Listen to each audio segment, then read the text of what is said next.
Yes.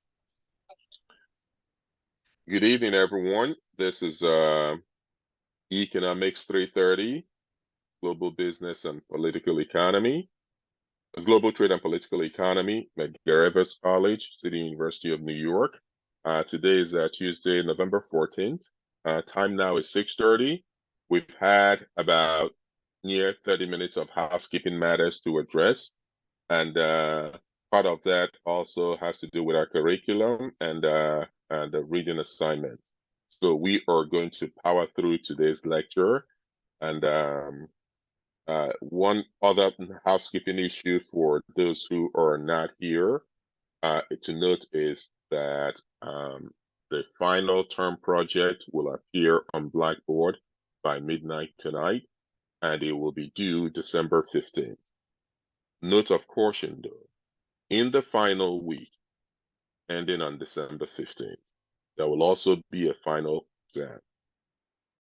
My strong recommendation is that you consider taking care of your term project, your term paper, in the 3 weeks preceding the final week.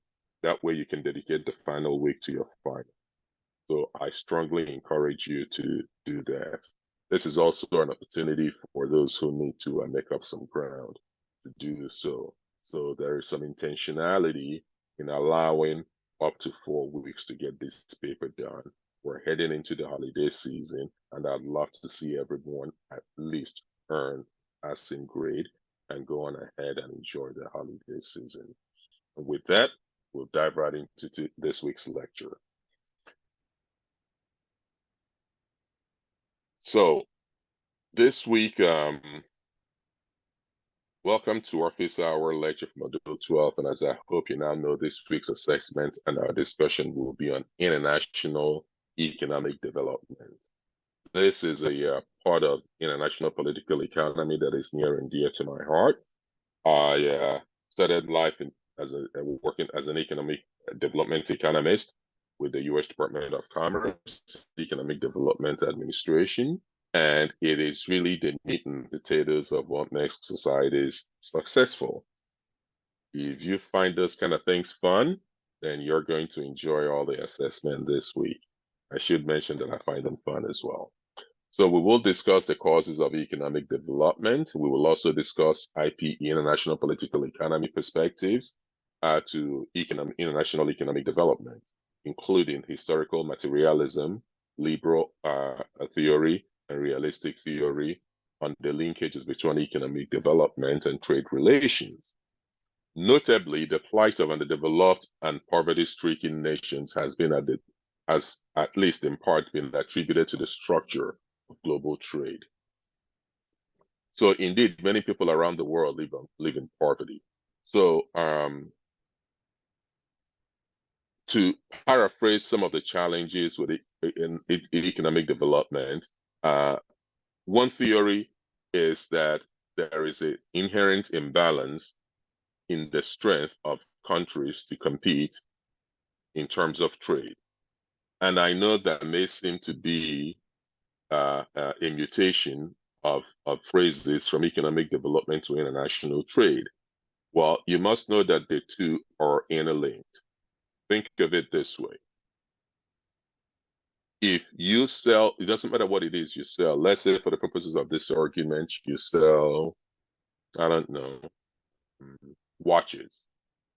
And there are 50 people in your country. Perhaps 30 of them want watches.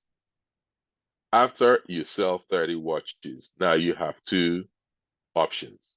Go out of business or look for markets beyond your country, 50, so that you can sell more watches. Obviously, there are going to be birth in your country, and eventually those people will grow up and maybe need watches. So you could actually maybe take a vacation for the next 20 years. The truth is, at some point, whatever it is that you sell will hit market saturation in your domestic market. And to grow your market share and keep profits coming in, you'd have to look into international markets. But as we discussed last week, most multinational corporations who make up a sizable chunk in international trade are domiciled in developed countries or core countries. So this structural imbalance, some would argue, leads to economic development, not meeting their economic growth aspirations of least developed countries. So the formal theory is that rich countries and large corporations dominate the global marketplace and create unequal relationships of power and information. Consequently, trade is inherently unequal, and poor countries seldom experience rising out of increasing unemployment, poverty, and income inequality. An additional problem is that free trade is not equally free. So, as we discussed, I believe it was last week or a couple of weeks ago, there is the challenge of subsidy. And even at that, again, as I mentioned last week, I want the class to think in dialectical ways, which is looking at the entirety of an issue rather than just looking at the issue as black or white. So, but one quick example that always comes up during conversations or discussions about subsidy is subsidy in agriculture. If you take the view that subsidy distorts markets, which it does objectively, and that subsidy in agriculture by developed countries, as an example, provide undue advantage to their farmers at the expense of developing countries, that is probably true. However, if you are part of the leadership in a developed economy, part of your responsibility it would also be to ensure food security. Food security has two major components. One, obviously, is keeping the supply chains going, and two is keeping the food affordable. We all know what happened when inflation hit, when folks could barely find eggs shortly after COVID. So, and the constraints that put on family budgets and the knock-on effect that had on politics. So, again, without if actually making a value statement, is important to understand the full dynamics why some countries might be um, tempted to subsidize. Of course, the European Union, on the other side of the equation, would argue that while some subsidies are inherently and unfairly uneconomic, and they would argue that they suspect that the Chinese subsidize the electric cars that they import into the European Union market, and they are now beginning to investigate the veracity of that claim with a view to placing tariffs on imported electric cars from China. But we'll see how that gets resolved. But this is just to link the idea of economic development to international trade. Of course, if the Chinese car manufacturers are able to sell more cars in Europe, all things being equal, they're going to be able to employ more people who will pay more taxes and presumably consume more, pumping more money into the domestic Chinese economy and therefore leading to increased economic development. And that is one direct way that in global trade can benefit economic development.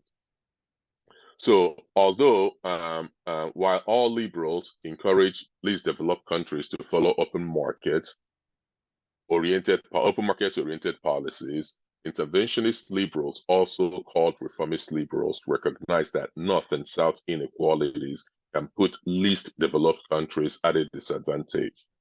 Whereas Orthodox liberals emphasize the equal treatment and reciprocity. Interventionist liberals call on the North, global North, that is, to consider the special needs of the global South. Even so, interventionist liberals believe that the necessary changes can occur within existing capitalist order, and as such share the fate of the liberals in private enterprise and the market. So essentially, even interventionist liberals generally believe in the structure of the international order. It just thinks that the international order needs to be more deliberate in considering the equity of the global South and the interests of the global South. Not surprisingly, of course, historical materialist dependency theorists reject the liberal view that LDC economic problems result from inefficient domestic policy. Instead, they see capitalist states in the core of the global economy as either underdeveloping LDCs on the periphery or preventing them from attaining genuine autonomy. So I should say very quickly that part of the other argument uh, that is that part of the suboptimal economic growth in the global south is because of domestic economic politics and policies. And we've discussed that in previous weeks. I'll be glad to entertain any questions on that, and we can go into more details. So there are a number of outcomes that are fundamental to having a solid framework of this week's topic. You'd have to, for instance, describe the role of the World Bank in promoting and assisting economic development. Because World Bank is that international institution whose core role is to eliminate poverty. And they do that in a number of ways. They conduct what they call country analysis. They have a theory of why countries are underperforming. They work country partnership frameworks, and they, as necessary, provide credit facilities for economic development.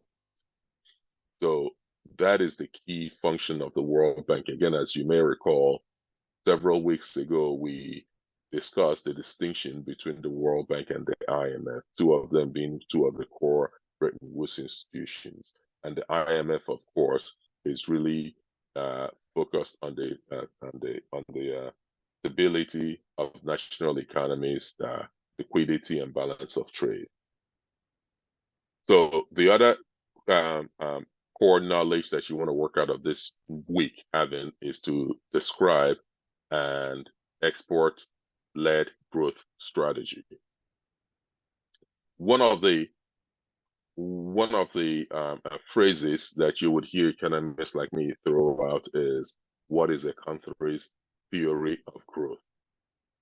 How do you plan to grow? And even the watch analogy that I just cited just a short while ago, eventually you would hit market saturation and you would want to export. But much more critical than that is an export-led strategy presents significant advantages than an internal consumption strategy. An export-led strategy will, all things being equal, increase the foreign direct investments and foreign capital into your economy as international countries overseas, spend money inside your economy to purchase your goods and services. And you are less likely to suffer, for instance, at a very minimum, a balance of trade deterioration. Balance of trade, of course, is that when you have no foreign exchange to afford the imports that you consume in your country. But the challenge then becomes, how do you develop an export-led growth strategy? This is when you get to the four key principles in economic development, and it's called import substitution. So import substitution is the protection and incubation of newly formed domestic industries to fully developed sectors so that goods produced are competitive with imported goods. So let's say everybody needs a watch. Now, most people just carry a cell phone, but let's assume everybody's old school like me and they need a watch. And you want to start making a watch in your economy, and you're a brand new independent country. The problem with you're going to quickly realize is that at the luxury end of the watch, Swiss watches have it all locked in. The Rolexes, the Patek Philippe's, etc. At the mid-tier level to the lower end, Japanese quartz movement watches have it all locked in. The Seikos, the Citizen, and the costume watches such as Tommy Hilfiger watches, they have that market locked in. When you really want to get into the smart watch game, there is really a duopoly, whether you want to go Fitbit, which is in the Google ecosystem, or whether you want to go Apple Watch. So how do you grow your watch economy? Part of what you might want to consider is import substitution. So you could say, if you want to import a watch into our country, given that these other countries have comparative advantage, and we did discuss comparative advantage weeks ago, given that these other countries have a comparative advantage in watchmaking over your country, and you know that all things being equal, well, your citizens will rather buy those watches because they're perceived to be more prestigious or better quality or more efficiently made and therefore cheaper. But each time you buy those imported watches, you're forking over your resources and your foreign exchange to those countries. And you are not enjoying the multiplier effect of having a domestic watch manufacturing company. Very quickly, what I mean by the multiplier effect, of course, and we've discussed this several times in this class, is that if you had a factory and you hired someone, they get paid good wages, they in return will go buy a car, and then the car salesperson would go hire more salesperson. The person that builds the car would have to build more cars. Eventually, they'll buy a home, and then the real estate person makes some money, and it goes on and on and on and on and on. That's the multiplier effect. And of course, all these people are paying taxes on all this consumption, and the government is deriving even more revenue so it can provide more public service. So that's the multiplier effect. You cannot lose many of this multiplier effect if you're simply importing a product rather than manufacturing it, locating the value chain within your economy. So what you then want to do with this imported watch is to say, hell, you could bring them in if you want, but you're going to have to pay 50% import duty. So that will make these watches almost unaffordable for the average citizen.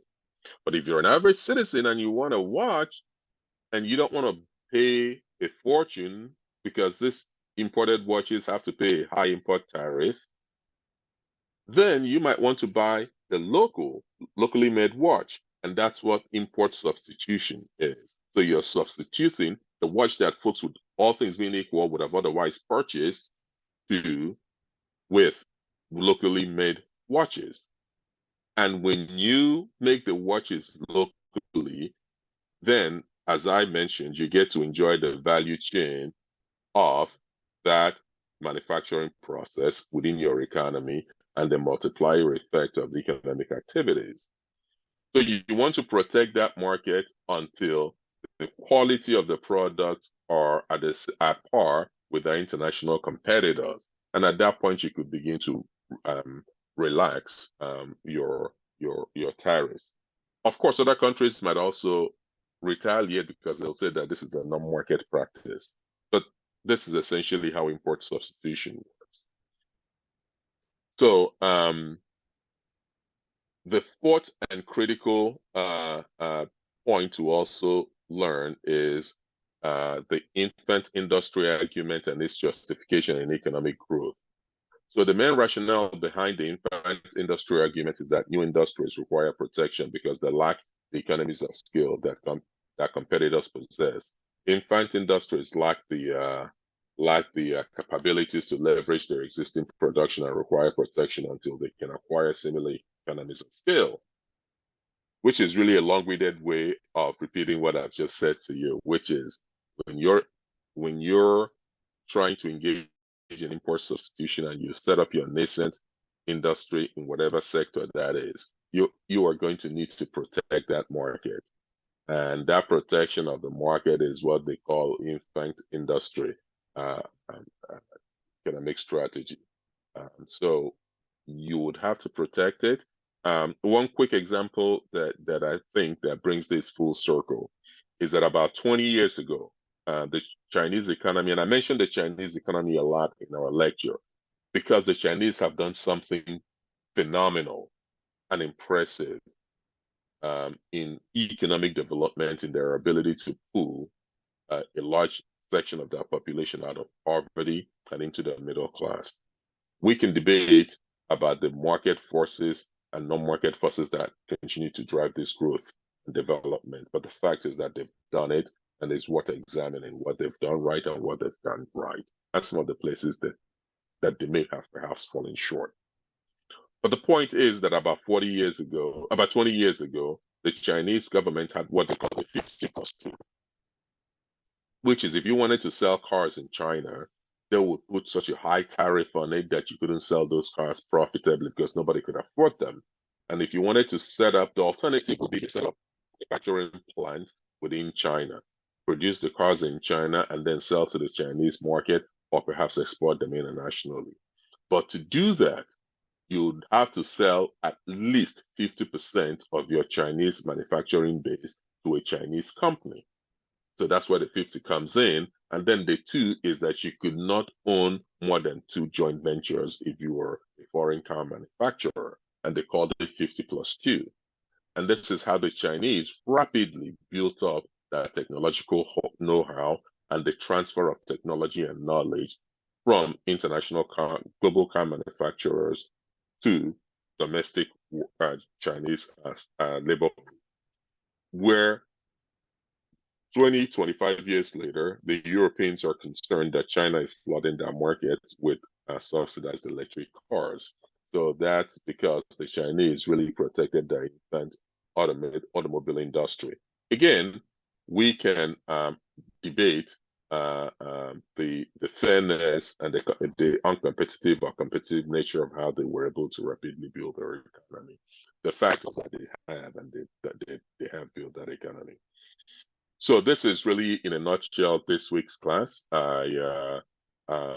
Next week, it would be next week's class. Obviously, we will focus on our international debt crisis. The peak of it, of course, was in, well, 2008 was more of a financial crisis, but we would discuss international debt crisis. I think that there are 2 poster childs today as it is. One is Sri Lanka, and the second is Argentina, to the extent that the leading presidential candidate in Argentina is actually thinking about abolishing the Argentina peso. I believe that's what it's called, and adopting the US dollar as their official currency. The big argument and conversation to be had on the veracity of that policy. But again, that goes to show how debt and increased international debt can begin to upset the economic balance and the fiscal standing of the country. But this is about it for this week. Any questions? No, Professor. Excellent. Then, so we're just going to assume that we've had a wonderful class, and I do thank everyone. I do thank everyone, and it's been let's have a good week. And I did hear some questions about the discussion for the week, and I'll look into it once I look it up. Thank you very much. Have a great one. Be well. Okay. So Professor, you let me know if it's you'll let the class know if it's fixed or what we should do regarding the discussion, right? Absolutely. And the one constant is that I would never hold a class accountable for an assignment they were not able to access. But I'm gonna go check it right now. All right. Thank you so much, Professor. You have a great day or night. You're quite welcome, and you be well as well. Thank you. Have a great one. See you next week. All right. Look forward. Bye.